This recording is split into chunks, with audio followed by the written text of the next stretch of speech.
Good morning to all.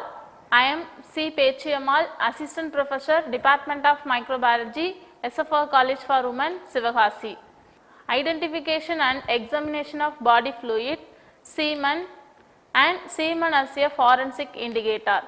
Forensic serology, the topic is identification and examination of body fluids. That's all include in blood, semen, saliva, sweat, urine. This class we are going to the topic is semen.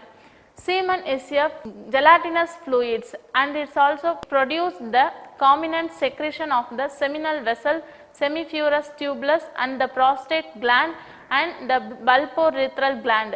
So, the typical ejaculate consists of between 1.5 and 5 ml of semen. It is also contain 40 to 250 million spermatozoa. The sperm ejaculate also contain the sugar fructose that all serve as an energy store, citric acid, calcium and a variety of proteins. Next, the semen as a forensic indicator. So, it is also analyzed is usually associated with case of sexual assault and therefore focus on the extraction and the profiling of DNA. This is facilitated by the stability of DNA is dried semen stains.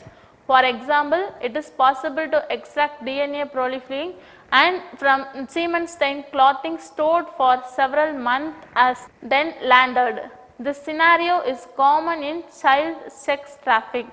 The child often has aside their stained clothing for a prolonged time before it gets washed. Next, in UK, the widespread knowledge of the risk of detection of the DNA profiling. The majority of rapids do not a condom. So, although the use of spericidal condom has increased. So, the use of such condoms might provide an indication of when the assault occurred. So, experimental study, the preparation of fiber sperm, spericidal condom declined gradually about 40 to 60% is decreased the course of 3 days.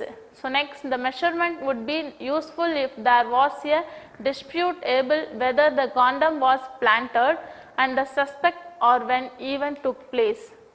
Although this findings are interesting, so more information required on how sperm viability within condom is affected. So, maybe temperature, light and other environmental conditions. So, next furthermore some rapids fail to ejaculate or if they had a vasectomy or suffer from certain medical condition. So, the lack of spermatozoa is also condition known as azoospermia.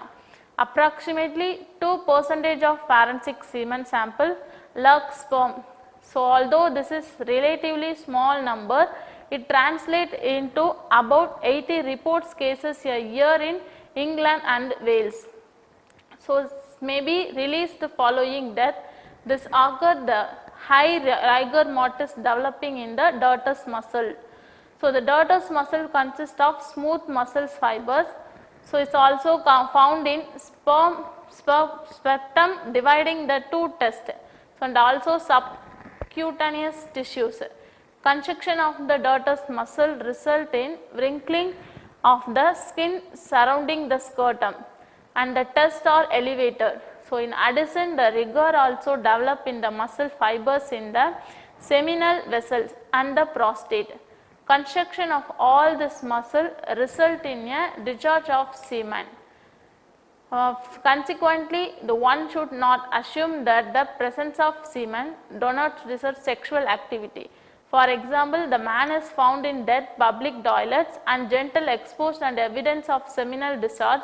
It could not be assumed that he died or was killed during the course of committing a sexual act. So, semen's discharge also occurs in 30% of death resulting from the suicidal hanging. Semen discharge is association with autoerotic aspiration that goes wrong is probably not unusual, but these are the minority of hanging cases and identifiable from the scene of death. So, thank you.